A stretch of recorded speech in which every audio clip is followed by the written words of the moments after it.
اللہ الرحمن الرحیم. وقت بالکل قریب ہے افطار کا. زیادہ زحمت نہیں دوں گا. شہنشین پر تشریف فرما علماء کرام و معززین و حضار محترم، گفتگو کافی ہو چکی ہے. خلاصے میں یہ کہنا ہے کہ اسرائیل کا وجود جن بنیادوں پر ہوا ہے وہ امن و امان کی بنیادیں نہیں ہیں. جو چیز امن و امان کی بنیاد پر نہیں رہتی ہے بلکہ زور کی بنیاد پر رہتی ہے، اس کی بقا بھی زور اور طاقت کی بنیاد پر ہوتی ہے. تو جب تک اسرائیل کا وجود رہے گا وہ زور اور طاقت ہی کے ذریعے سے رہے گا، اور زور اور طاقت اجتماع کے لیے ایک نارمل کنڈیشن نہیں ہے. یہ ایسی بات ہے کہ جب آپ دوڑتے ہیں تو آپ کا دل زیادہ دھڑکنے لگتا ہے، اس کے بعد جب آپ رک جاتے ہیں تو دل آپ کا بھی نارمل کنڈیشن میں آ جاتا ہے. اگر یہ دل کنٹینیوسلی اسی تیزی سے دھڑکتا رہے دنوں تک تو پھر انسان کی صحت باقی نہیں رہتی، تو اس کی نارمل ہارٹ بیٹ واپس آ جانی چاہیے. اسرائیل کا وجود خود نارمل نہیں رہا. ظلم اور استبداد کے ذریعے سے اس کا قیام ہوا. خارجی طاقتوں نے اس کا عزم کیا.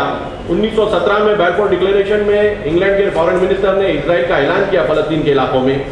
یہ سب ہم دیکھتے ہیں کہ جو زور کے ذریعے سے ہوا اور آج تک بھی 65 سال بعد زور کے طریقے سے ہی باقی ہے.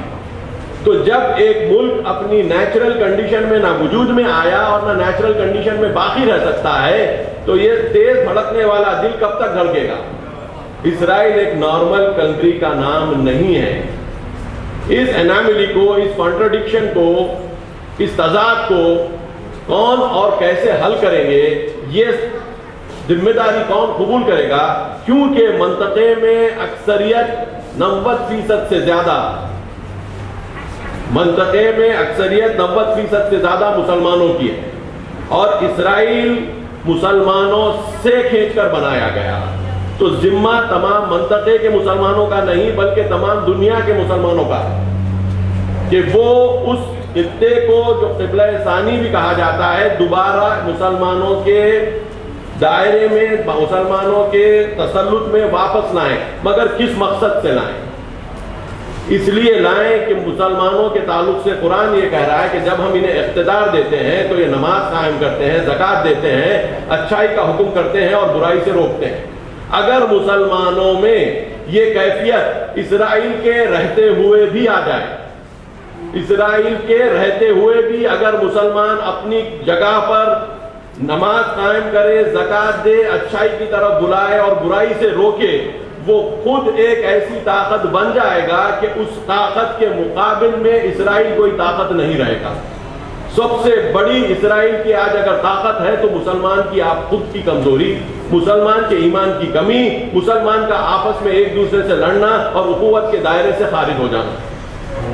تو اسرائیل کی بقا ایک اس کے زور اور دوسرے ہماری اپنی ذاتی طور پر ایجاد کردہ کمی کا نتیجہ ہے.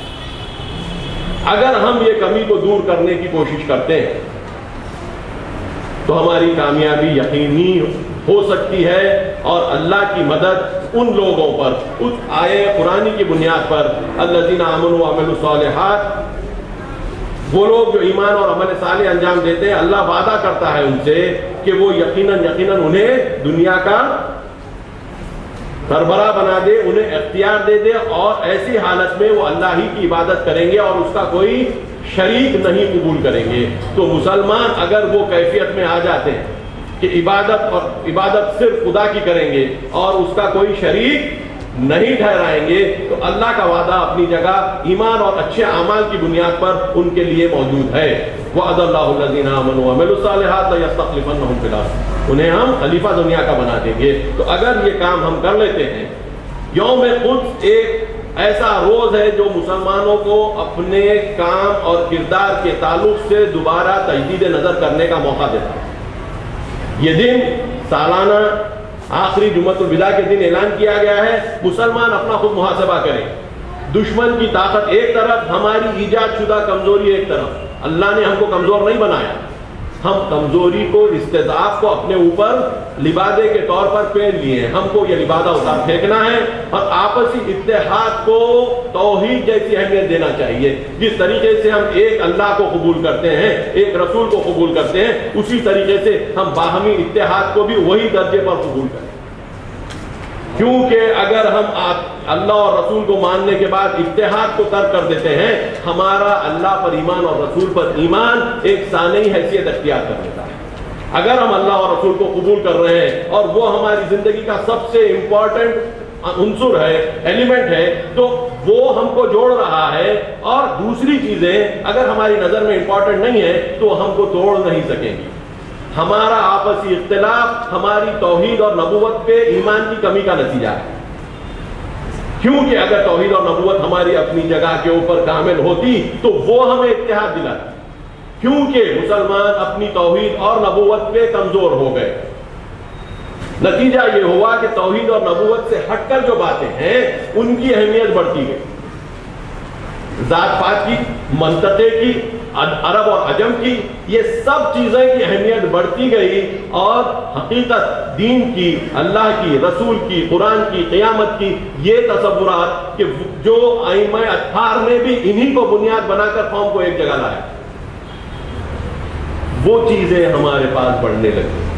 نتیجے میں آج مسلمانوں کی دبوحالی کو دیکھتے ہوئے ہمارے پاس علاج ایک ہی ہے کہ مسلمان اپنے آپ کو پہلے سدھارے اور ساتھ میں کوشش کرے قرآن کی آیت کے حساب سے, وَأَعِدُّوا لَهُمْ مَا اسْتَطَعْتُم مِّنَ الْقُوَّةِ, کہ جو رحیم پری صاحب نے کہا کہ تم آمادہ کرو اپنے قوت کو, گھوڑوں کو, تاکہ تم ڈرا سکو اپنے دشمن کو اور دوسروں کو جو تم نہیں جانتے, اللہ کے دشمن کو. تو یہ چیزیں دو طرفہ ہے. مسلمان پہلے اپنے آپ کو محاسبہ کرے, اپنی طاقت کو یکجا کرے, توحید اور نبوت کو جو درجہ دینا چاہیے وہ درجہ دے, اور اسے سبب بنائے اتحاد کا. قرآن میں اللہ غیر مسلمانوں سے کہہ رہا ہے, تعالوا الی کلمۃ سواء بیننا وبینکم, اے اہل کتاب تم اس کلمے پر آ جاؤ جو تمہارے اور ہمارے درمیان ایک ہے, ہم اللہ ہی کی عبادت کریں گے اور اس کا کوئی شریک نہیں ٹھہرائیں گے. تو جب غیر مسلمان یہودی اور نصارہ کو ایک کلمے پر جمع کرنے کے لیے قرآن بلا رہا ہے, تعالوا آؤ, تو آیا مسلمانوں کو توحید اور نبوت پر ایک نہیں بنا سکتا؟